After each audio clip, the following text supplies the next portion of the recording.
আরে আজগর ভাই, আপনারা আসসালামু আলাইকুম। আসেন আসেন, ভেতরে আসেন। ওয়ালাইকুম আসসালাম। গরিবের বাড়িতে হাতির পা। আসেন আসেন, ভেতরে আসেন।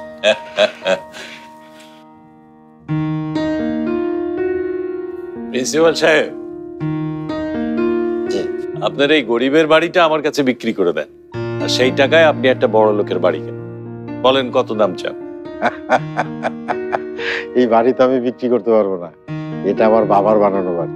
যে বাড়িতে বাবা মায়ের দোয়া থাকে সেই বাড়ি গরিবের বাড়ি হয় না প্রিন্সিপাল সাহেব। আপনারা আছে তো, তাই আপনি সেটা বুঝবেন না। সালাম চাচা। ওয়ালাইকুম আসসালাম। কেমন আছো মা?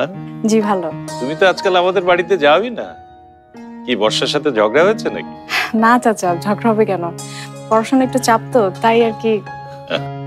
আসেন আসেন, ভেতরে আসেন, ভেতরে বসে কথা বলি। তুমি একটু চা নাস্তার ব্যবস্থা করো তোমার। জি। আসেন।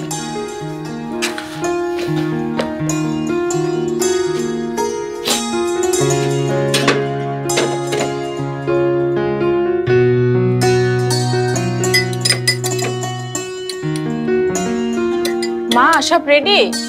হ্যাঁ।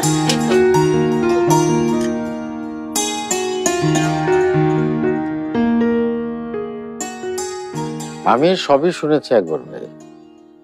বাদশা তো আপনারই ছোট ভাই। নিজেদের মধ্যে সামান্য কারণে এত ঝগড়াঝাটি করলে কি চলে? আর ধন সম্পদ তো কেউ সাথে করে নিয়ে যাবে না, নাকি? একদম ঠিক কথা। নাও, চান।